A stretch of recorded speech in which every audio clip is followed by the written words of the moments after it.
the way we understand and navigate love and connection. Hailed by USA Today as one of the top most influential books of the last 25 years, his iconic work became the #1 best-selling book of an entire decade, reaching readers in over 100 countries and translated into 45 languages, with over 20 books to his name, including the latest, Beyond Mars and Venus. Dr. Gray continues to empower individuals and couples worldwide. Welcome, John. Well, thank you for a lovely introduction, Alan. A pleasure.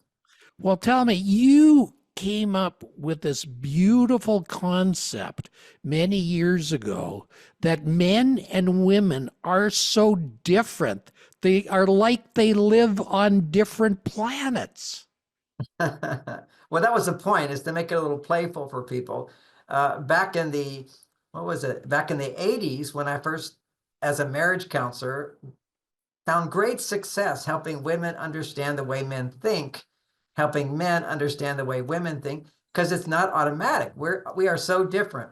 And in the past before that, I have to say that everybody knew men and women were different. They didn't really care that much about understanding them in a very positive way. It was a very limited way. You know, women are more emotional, men don't understand women. And what I did is, what happened is the world changed. And as women started becoming more independent, there were always some independent women, but as women started making more money, becoming more independent, they began to not feel a connection to their female side. And the solution to that was a man who could provide a new kind of emotional support, put it that way, emotional support. And Maslow talked about this. He said that when your basic needs of survival and security are being taken care of, particularly when a woman can take care of those things for herself, then a higher need comes into play, and that's the need for emotional support.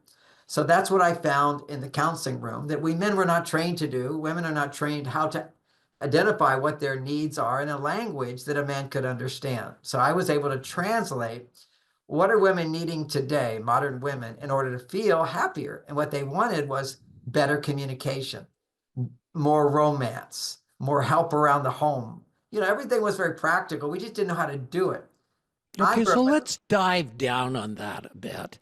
Men and women are different in their emotional needs. Can you talk a little bit more about that? Yeah. Well, we haven't changed that much. It's just this becomes a priority, and the world has changed around us. I'd say my dad was quite happy. My mother was quite happy. They didn't get a divorce. They got along. I never saw anything going on that was a problem, and they still had sex. So it sounded like everything was normal if I look back. Well, what was happening there is my dad's emotional needs were being met, which is, in those days, my mother, basically more traditional, she just wanted a family. She wanted a good provider, somebody with pretty good manners, didn't get angry with her, and there was peace in the family. She had 7 children. That was her dream. And my dad was like the policeman and the provider. So when you have both those factors, most women are happy. They're not asking for more. But today, as women have become more independent, see, my mother wasn't that independent. She was dependent on him. And because he was there for her and those 2 important needs, she was happy. But once women on their own can be more independent, then their needs change. And when women's needs change, the need for emotional fulfillment, okay, that comes up, then men have to know how to address that new need. And ironically, for men, the needs are always the same, okay? From the point of view of a wife, you want her to be happy. We're quite simple. Rarely do men want to divorce a woman who's happy with him. So that's the bottom line. So for women, the more relational side of life is the heart side of life. What women basically realized is they needed better communication and they needed more romance. And now what I've done in the book Beyond Mars and Venus is explain that this is a biological change in women. When women are independent, they make more male hormones, testosterone, and they make less estrogen. A happy woman requires 10 times more estrogen than a man to be happy. And a happy man requires 10 times more testosterone uh, than a woman. Otherwise, he's not happy. He's stressed. And this is all proven on a scientific level. So clearly, what men, their need is always to feel successful. But today, our need is to be successful in providing a kind of emotional support that women need. And if men don't understand that, then they don't feel successful because their wives aren't getting what they need. I hope that made sense. It sure does. It sure does. But it still goes down to those basics. You know, men are problem solvers, women are sharers. Men retreat into their cave, women seek connection. Men show love through actions, women express love through words and gestures. Yes, you read my book. 1 or 2 times. You know, the fun thing about my work now is there's a lot of naysayers when they hear that, because a lot of women are more masculine. So they say, well, I share my love through what I do. And what you'll find is women that feel that way, they're more on their male side, they're making more testosterone. And we know testosterone is the male hormone. We can call it that because when men need to make 10 times more. Estrogen is the female hormone because women need to make 10 times more than a man. And to make a baby, her estrogen, or to feel romantic, her estrogen levels have to double to 20 times higher than a man's. So how do I, as a man, have romance with my wife, which men have always wanted? It's how to build up her estrogen in a world that doesn't do it. Because when you're on your independent side, you don't make estrogen. So suddenly today, women basically are going, I want better communication. I want to be seen. I want to be heard. I want to be reassured that I am loved. They want monogamy. I want to be special.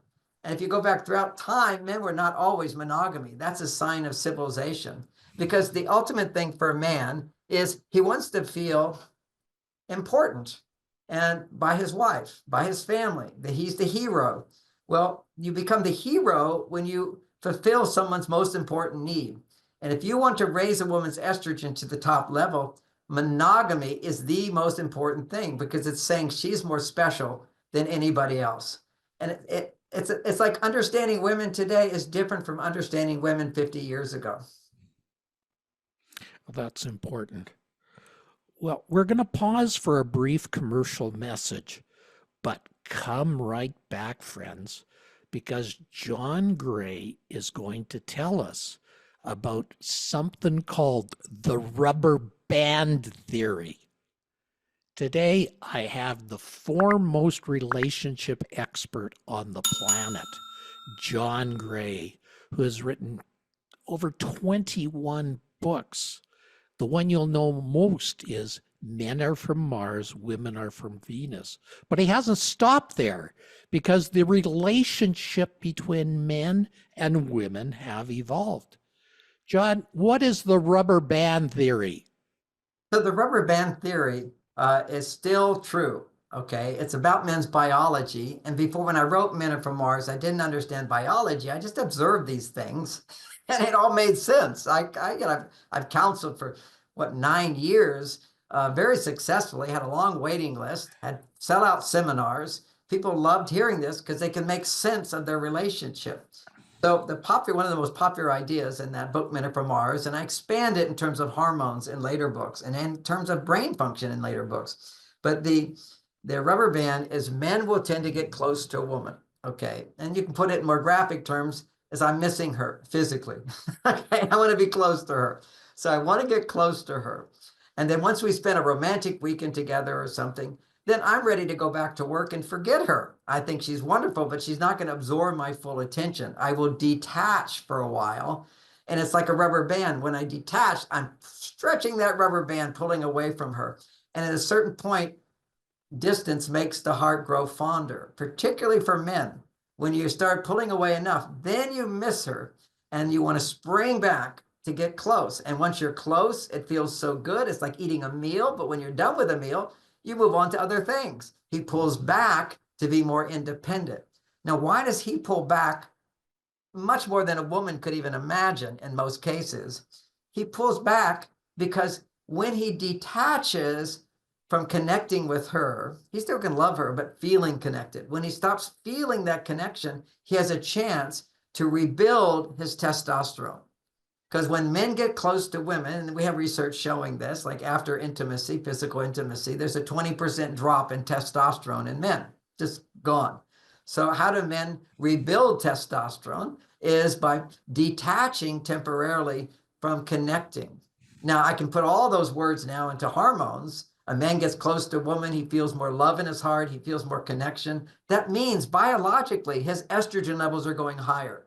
At a certain point, when estrogen goes really higher, his testosterone will go down. They're like counter forces, masculine and feminine. So when the estrogen goes up, his testosterone starts going down. He then detaches from connection, and detachment raises his testosterone up.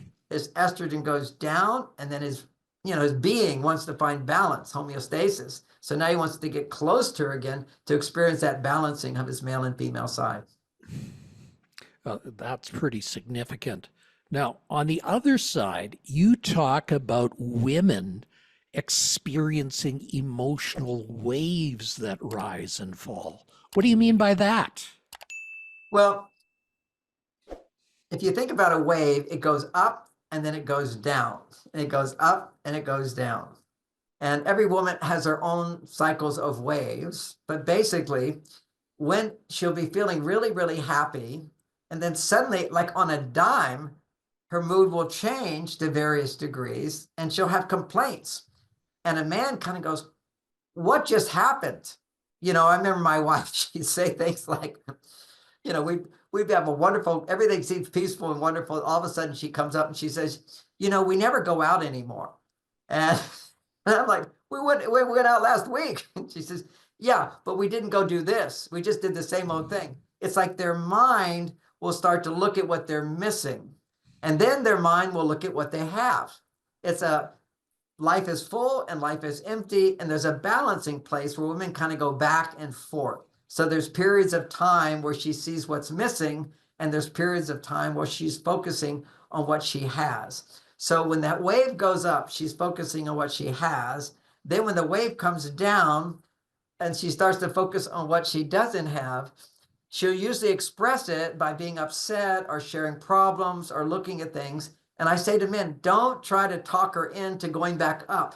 Let her hit bottom. Don't help her hit bottom, but let her hit bottom by listening to her.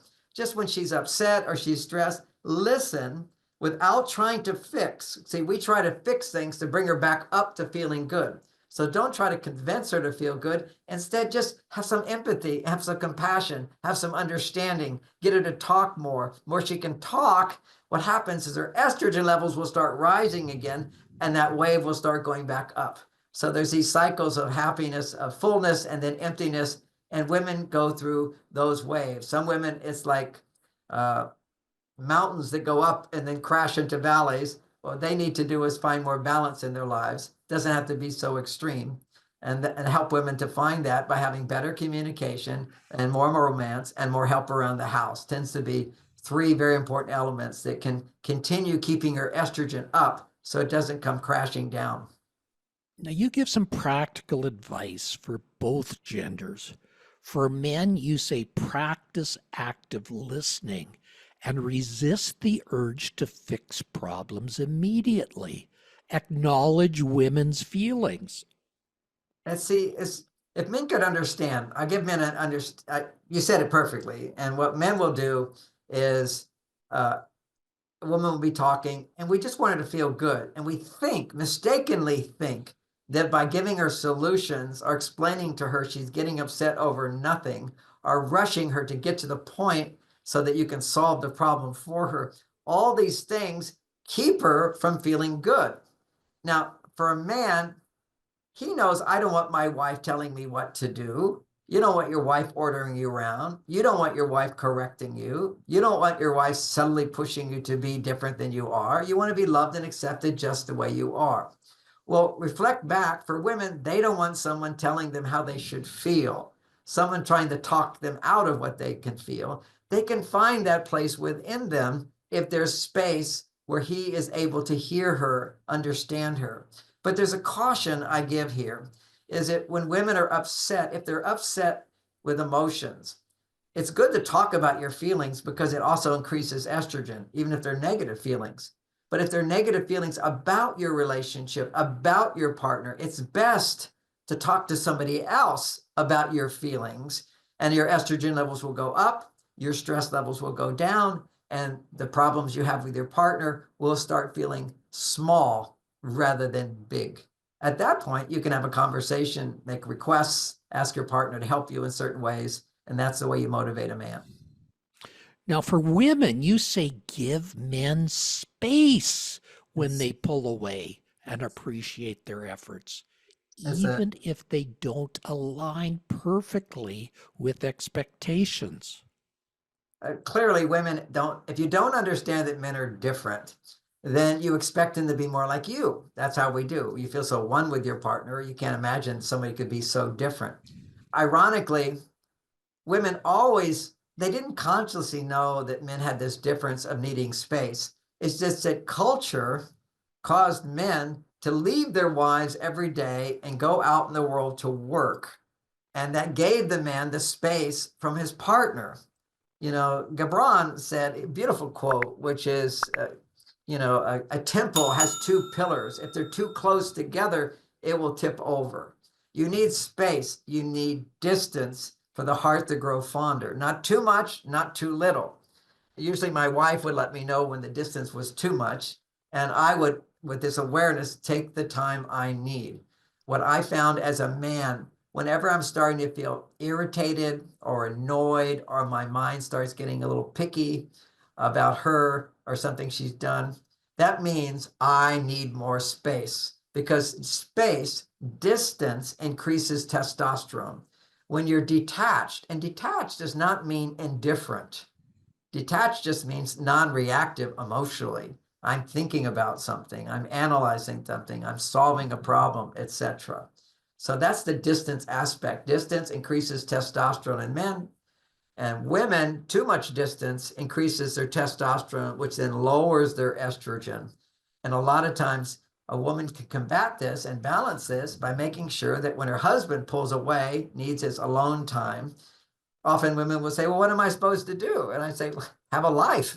You can't be overly dependent on a man to feel connected to you all the time.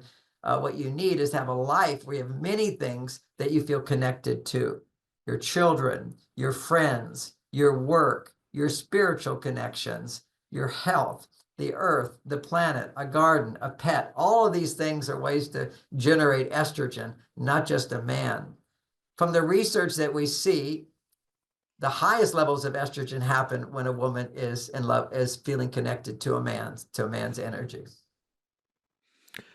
Now, in your newer works, you go more into how stress affects things like oxytocin and testosterone and how it affects relationship dynamics. Can you elaborate on that a bit? Yes, yes. In the 90s, and then finally it was verified in the 2000s, I would talk about oxytocin as a stress reducer for women.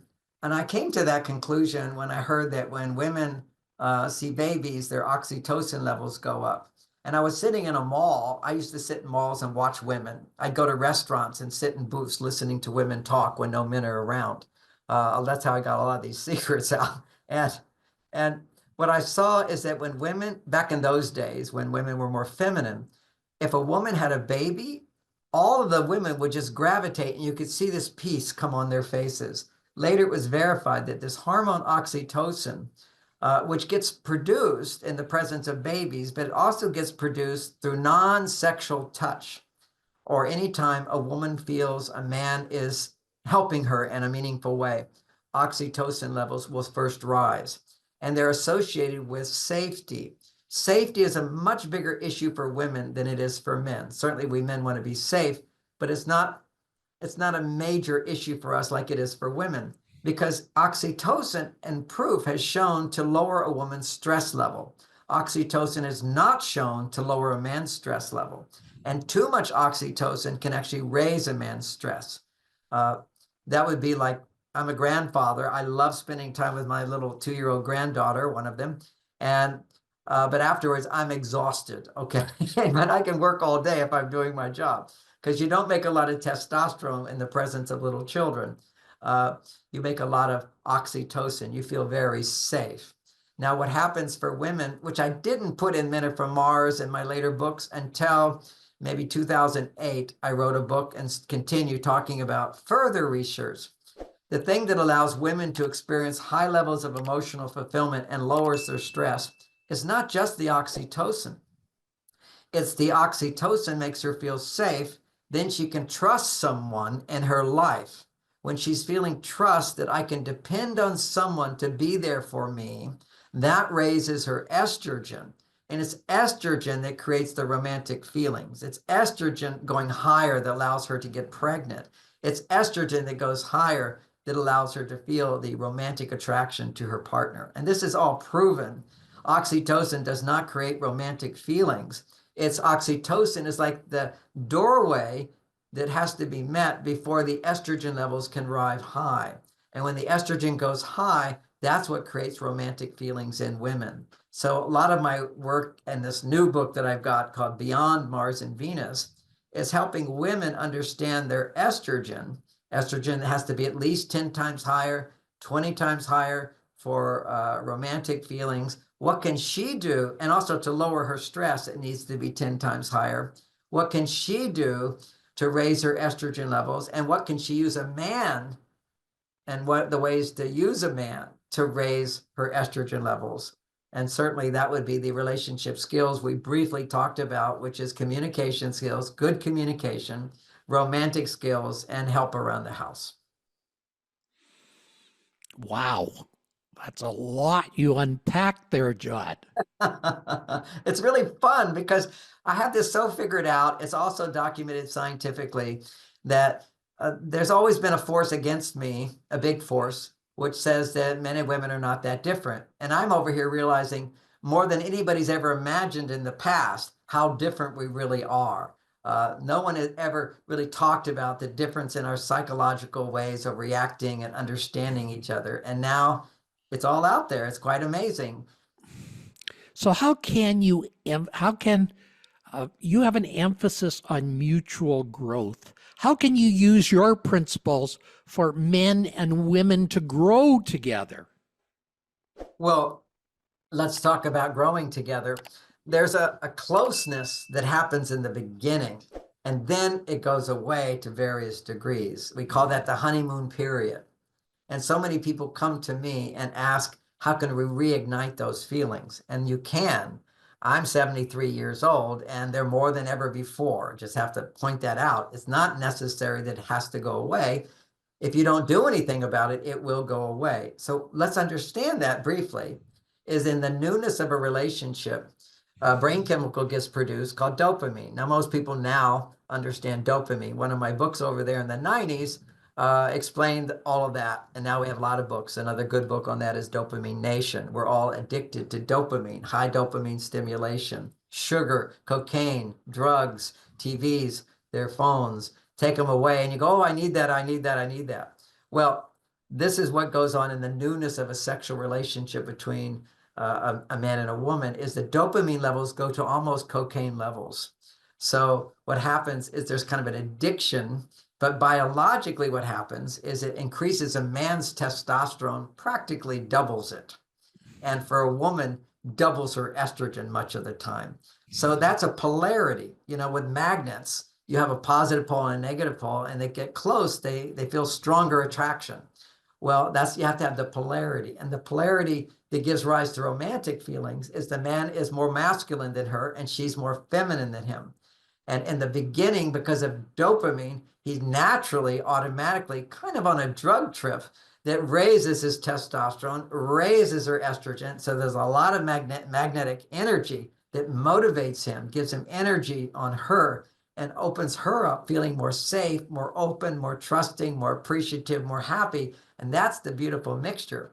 However, after 2-3 years, sometimes 2-3 weeks for some couples, the newness wears off. And when newness wears off, then you don't get free testosterone, free estrogen. That's why my ideas in my books are so important, to help us consciously do things to keep our testosterone high as men, and high meaning normal, like we were when we were young. My testosterone levels now at 73 are 50% higher than when I was a young man. And I explain in my book, Beyond Mars and Venus, all of the various things that help men to keep their testosterone levels up, how to keep the estrogen levels up in a woman. And then it becomes very practical. Okay, if I do this and this and this and this and this and this, and don't do this and this and this, we can maintain that polarity. Okay, I'm going to switch the spotlight 180 degrees. You have also written about using your thoughts in the workplace in a book called Mars and Venus in the Workplace. Can you tell us a little bit about that? Yeah, I love that book. I see it's one of my books back there. And there's a tension that underlies the workplace and when men and women are working together. And we went into, I think, had over 2,000 people filling out forms, looking at women's complaints and men's complaints. And there's a lot of information here. I'll just cover a little bit, but we looked at one of the biggest complaints women would have is they felt that men don't appreciate them.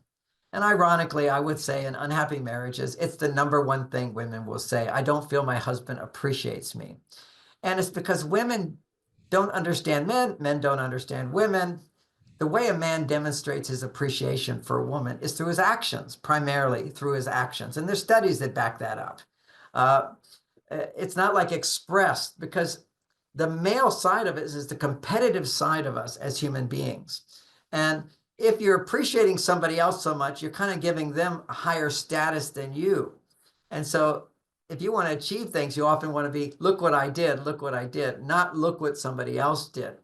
So what happens, and one example of this is, so men are not as dramatic in expressing verbally their appreciation for someone. They do it through what they do.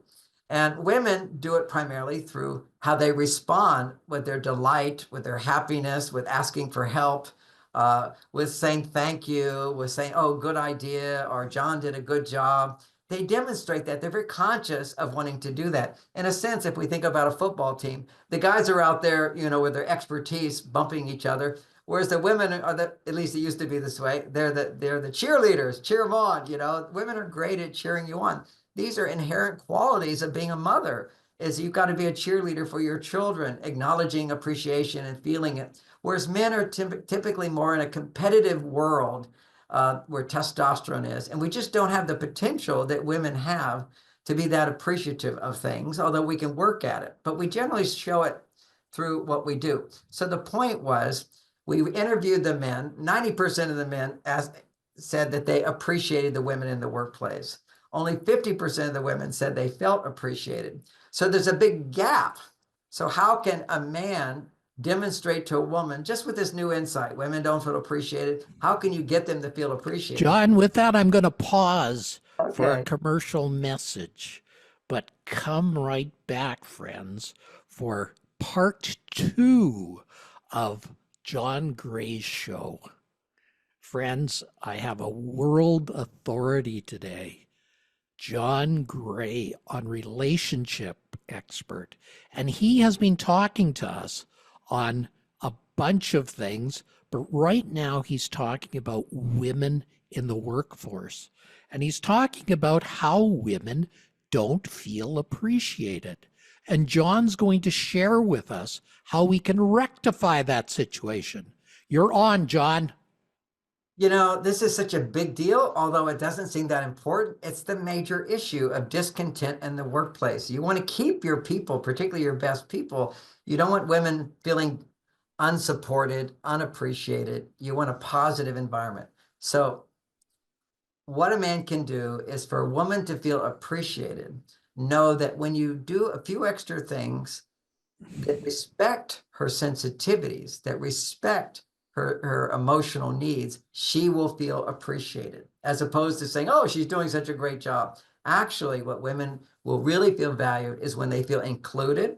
Like when you're having a meeting and if a woman's not speaking up, you basically say, well, tell me what you think. You're had all this experience.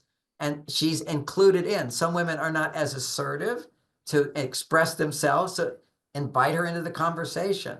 When a woman is talking to you, make sure to ask a few more questions. That's all it takes. Instead of like, well, get to the point. What is it you want to tell me? Well, tell me a little bit more about that. I have 5 minutes now. Let's explore it more deeply. So make a clear statement. I'm rushing around today. I don't have a lot of time, but I've got 3 minutes. I got 5 minutes. Tell me more what you're talking about. So you want to be able to listen more to what they have to say. You want to be able to be more inclusive of them, drawing them in.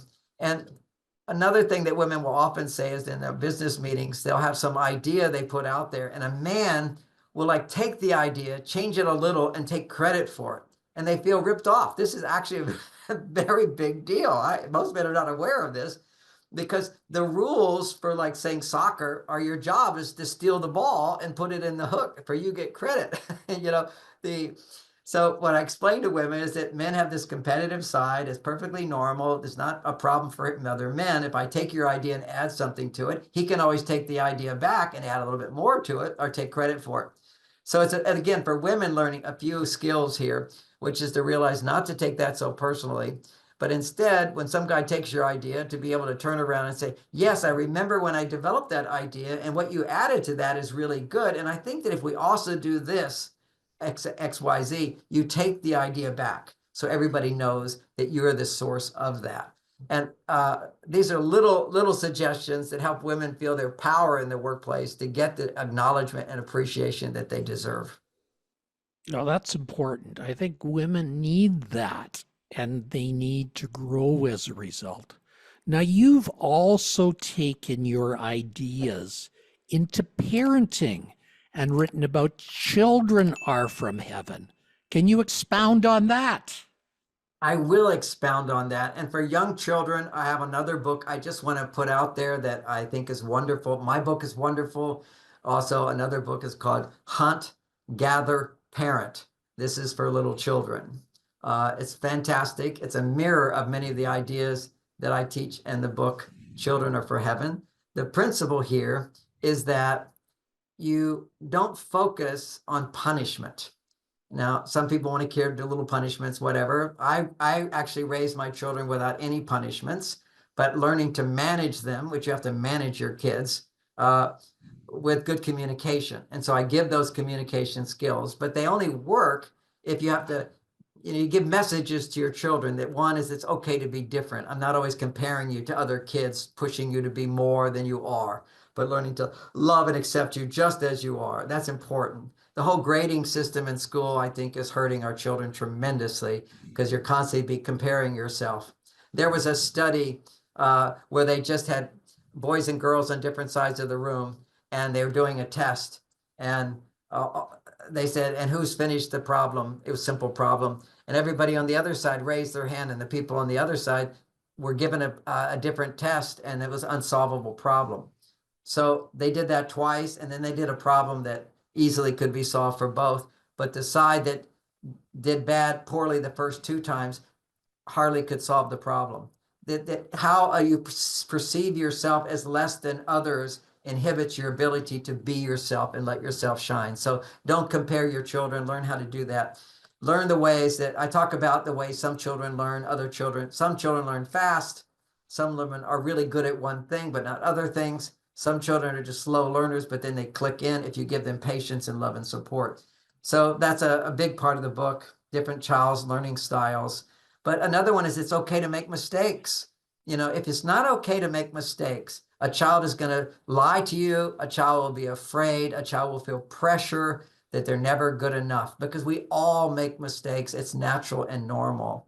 Another thing is not to say to your children, don't do this, do this. Instead, teach the children how to think and say, if you put your finger there, it's going to shock you and that's going to hurt.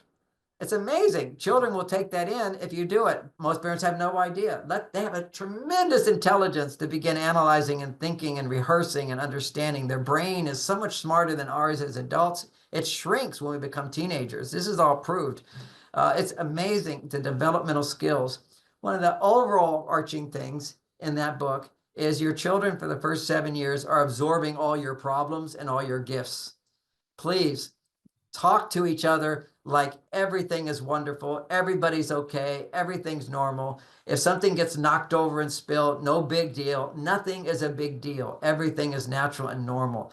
Don't try to correct children all the time, and don't talk so much to your children. And the most important gift you give to your children is time with them where they're a part of the family, where they're a part of the family. They have to have that. They have to feel meaning, their life. My life, I feel meaningful because I can have this conversation with you, that I can have a family, I have people that I affect. Children need to feel that they're part of the family. Inclusiveness is so important. It's a basic need, that I'm part of the whole. Don't put your kids on iPads and technology. It completely changes them from being able to absorb what's there. And that brings up your last concept that you've been talking about recently. And that's how technology is influencing us in relationships. And it's really impacting communication and connection. Tremendously. It's tremendous. I explained that in my book, Staying Focused in a Hyper World, because so many kids are diagnosed with ADD, and actually most adults I meet have ADD. And it's not, when I say that, a lot of people go, oh, ADD doesn't exist. And what they mean is you don't need to take drugs for it. I don't think you need to take drugs for ADD, but you have to realize your brain is addicted to high stimulation. What you have is inhibited dopamine function. And when you have excitement, like when I look at my phone, or I'm, even after doing these interviews and whatever, it's high stimulation for me because I feel so good. I feel so successful. I feel I'm going to be recognized from this. The anticipation of success produces huge dopamine in men and in women. For women, it's more the anticipation of getting love and support. But anyway, the dopamine levels go really high. A symptom for an adult woman of ADD is feeling overwhelmed. Their brain can't settle down. It's always busy, busy, busy. They're addicted to worrying about things. They're addicted to complaints. They're addicted to feeling pressured to do more than they can do. They say there's not enough time. Well, there is enough time. It's just you've created a life to feel the dopamine, which is, even though stressful, it also feels good. It feels natural, it feels normal. And if you were to relax, what happens is you feel flat, you feel bored, you feel uncomfortable, you can feel despair. So these are the AD symptoms of women. The AD symptom of men is you get so hyper-focused that when your wife just wants to talk about something, you just feel like, what's the point? What's the point? And your mind wanders to something else and thinks about something else. Sometimes I have these symptoms. I'm very conscious of it. My wife will be talking to me at dinner and I'm thinking about what's on the news. I want to go watch the news. And so I have to use willpower to listen to her. Have to use willpower. What you do is you realize that you've been overstimulated. You need to understimulate yourself. That's called balancing the high stimulation with low stimulation, and then you find balance inside. And it's the relationship skills that I teach that allow that balance to take place. But like with any addiction, you have to make another kind of change on the physical level. On the physical level, if you're addicted to alcohol or drugs, you have to stop taking them. Well, for a man, if you're getting this high dopamine stimulation, you have to stop that temporarily, turn it off, turn off your computers, turn off those things, be in nature, use your body, explore, your spiritual side of life. You have to go to other things that are not so exciting, that are kind of boring until they're interesting. And now you're back to balance again. I also talk about in that book a multitude of different health results from having this ADD and natural supplements that can help.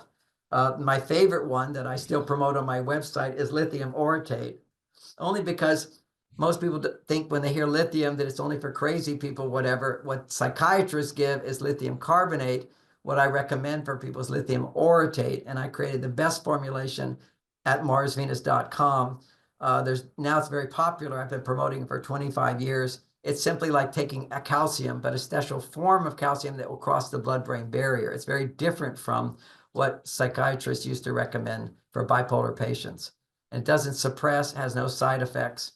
But I have to explain all that to people, because if you ask your doctor, oh, lithium, they just think lithium, instead of psychiatrists give 500 times the doses of lithium carbonate because it doesn't pass the blood-brain barrier, whereas lithium orotate, you just need a few milligrams. And what does that help to do with your emotions and your stability, John? Well, if you take literally, and I've been promoting this 25 years, I've worked with thousands of people who use this product, and somebody will notice the results within days if they have ups and downs. Okay, if you have ups and downs in your life, stress that goes up and comes down, goes up, you'll notice it right away. It reduces stress. It helps to balance the dopamine sensitivity and the serotonin sensitivity. Dopamine is excitement. Serotonin is more calmness and peace. So when you can be restful and focused and excited, that's the balance. Okay, that's me right now. I'm in a balanced state. You can see I'm excited, but I'm also very relaxed. I'm very cheerful, so forth. So I have intensity and I also have relaxation at the same time. That's a balanced brain. I've even had my brain scans showing the integration of the left and right hemispheres of the brain. And I attribute it a lot to this, all these behavioral things I'm talking about, but literally lithium is the missing mineral that most people are missing, because when you eat sugar, lithium goes out of your body. Or when you have high stimulation of stress or happiness, excitement, either one, you use up your lithium, because your lithium is what balances your left and right hemispheres of the brain, balances the dopamine and serotonin. And whenever you're really, really excited, you're going to use it up. So it's something in our society that tends to help everybody. Some men don't notice anything with it, but I can tell them about the research that shows that lithium in a petri dish, if you put brain cells in there, they'll start multiplying. It's the only thing that causes brain cells to suddenly start multiplying. So I hope that my brain's getting bigger as I get older rather than shrinking, which is a normal phenomenon for people. That always is good, because a shrinking brain does not bode well. And it's natural. I have It read is natural, definitely natural. I also have read research that high doses of vitamin C tend to prevent the brain from shrinking, but lithium actually increases brain cells. Yeah. I think it was Linus Pauling that Yes. loved vitamin C and emphasized that as part of a person's life. I think we all have an understanding that vitamin C is very important. And because things are important for a long time, people have sort of forgotten it. But I do my vitamin C every day. I think it's very important. I do my lithium every day. And also, what's not in that book, Staying Focused, which now is the most current research, I should let people know, is nicotine patches, 7 milligram nicotine patch. It's not addictive in any form. It's been proven not to be addictive in any form. And they're seeing that it's preventing dementia and Alzheimer's. That's the big research on that. That, nicotine has always been in the tobacco, and it was the peace pipe. Remember that, American Indians used nicotine as their peace pipe. They would smoke it. And unfortunately, cigarettes today are so toxic, they've added all these things in them to make them addictive. But research was shown during the COVID epidemic that people who smoked did not go into the hospital. That was very interesting. It's very, very good for supporting your immune system, is nicotine. I cannot handle the nicotine gum. It's too high stimulated. My brain is very balanced. But the 7 milligrams of the nicotine patch is fantastic for people who want to protect their brain from dementia and Alzheimer's. And I find myself in my 70s forgetting a few things. And so I do the nicotine patch just to make sure that I don't go the way that my other family members have, because it is in my family genes. And when I turned 50, I did have early stage Parkinson's, and it was understanding supplements that helped me find my balance. I didn't have nicotine at that point, but I just want to make sure I don't become like other family members who had Parkinson's, dementia, and Alzheimer's, which is in the family. So, John, you're in your 70s now. How have you learned to live a fantastic life? Well, it's kind of everything I'm saying. I think that having a good job, not retiring, continuing to make a difference in the world is absolutely essential. That's what keeps my testosterone levels up.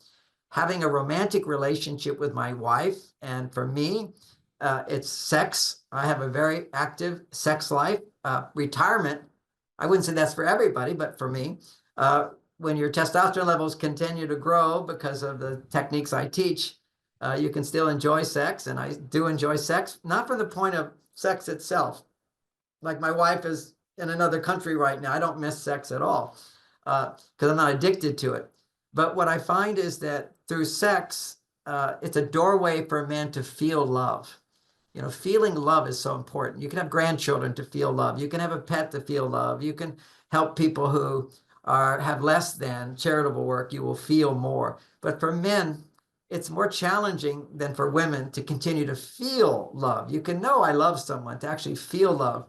You know, sometimes people my age, they become addicted to ice cream because when you eat ice cream, you do feel love. It's not a healthy kind of love, but you feel love. What we do is need to have relationships outside of ourselves with actual people or beings to feel that love. I know my wife, besides loving me, she loved the garden. Okay, the garden was a big deal where she feels the planet and so forth.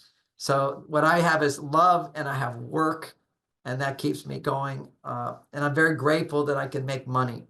If I was poor in money, I would be very stressed, but I can make enough money to live a comfortable life.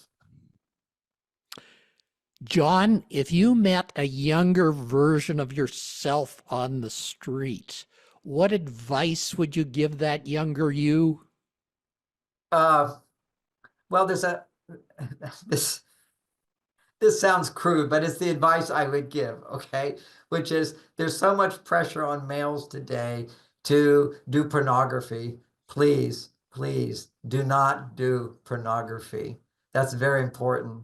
And number two, find a woman to love and be monogamous and be faithful, and you will be rewarded by the universe, okay? There's nothing more powerful than a man who can truly provide what a woman needs. And we see today so many people, so much pressure to have open relationships, to fool around and so forth, and then pornography as well. This just takes the energy away from your partner and sort of dispels it away, takes it out of your life. It's like building up a bank account and then spending all that money and having to rebuild it again. So grow something, and you grow to continue to love a partner and to know realistically that every marriage that I've ever experienced, which is thousands of people, always have challenges. Don't expect perfection from your partner. Learn to live in a world without demanding perfection, because the world is not perfect. But see imperfection as an opportunity to make the world a better place. Those are beautiful words of advice, John. John, is there anything else you'd like to share with our listeners today? Well, I just want to mention that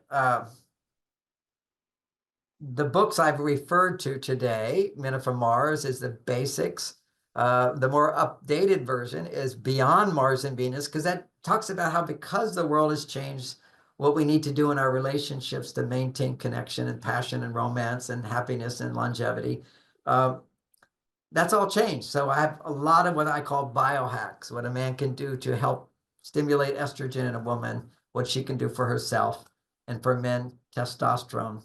And I'll mention, like I would say to a young man, I'd say to men, that a lot of propaganda is going around now because we know men's testosterone levels have significantly dropped in the last 25 years, just significantly.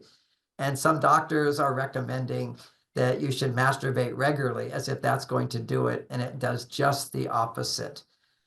Pornography will lower your testosterone. What you want is to share those feelings with love, and then the energy is circulated within you, and you have more vitality. Pornography is a death sentence. It causes you to lose your testosterone, and for men particularly, shortens your life.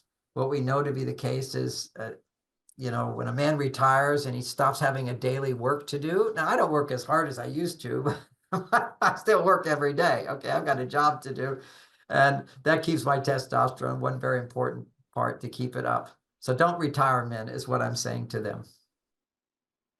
Yeah, I think that's important. And I think people need a reason to be. They Yes, need a purpose in their life. yes. The purpose can't just be, I like to play golf. There's no circulation. We need a meaningful purpose, which is to be of service to help others.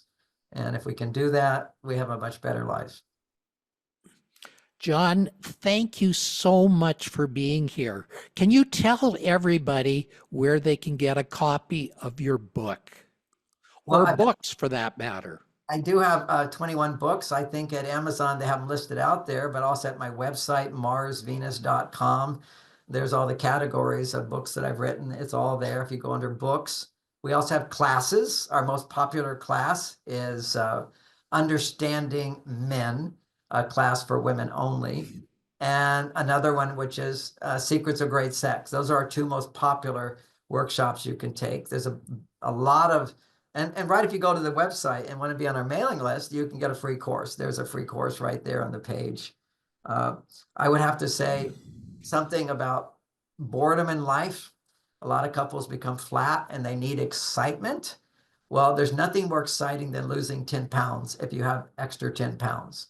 Not because you have to, it's not going to, but if you actually feel I'm in control of my body, it's dramatic excitement. It stimulates your hormones like wild. It makes you a different person. So if somebody's interested in my advice on that, I have a little thing at the very bottom of the page on marsvenus.com. It says contact us. And we have free coaching for people on how to lose an extra 10 pounds in a month and create the excitement they want. And we recommend you the products that I use to be able to do that. So if somebody's interested in that, they can go to contact us. If you're interested in my supplements, you can go to the top of the page on menofrommars.com. And that's our various resources that we have. If you're interested in personal coaching, I do have a company where I've trained hundreds of coaches around the world. You can go to marsvenuscoaching.com. And at marsvenuscoaching.com, you can find a coach or you can learn to become a coach. So these are all the resources that I have available for people, and we're happy to share. John, thank you so much for being here. Okay, thank you. And friends, John Gray, men are from Mars, women are from Venus. It is such a pleasure to have him today. Thank you. Okay. And friends, if you'd like to know more about living a fantastic life, go to my website, drallenlycka.com, DRALLEN, Lycka, LY as in yellow, CKA.com. And be sure to sign up for my Golden Pearls. One will come to your mailbox each and every week. And if you need a professional speaker to help elevate your company and take it to the next level, get in touch with me at drlspeaks.com. Looking forward to talking to you soon. That's it, John. Hey, that was delightful. Thank you so much. Thank you.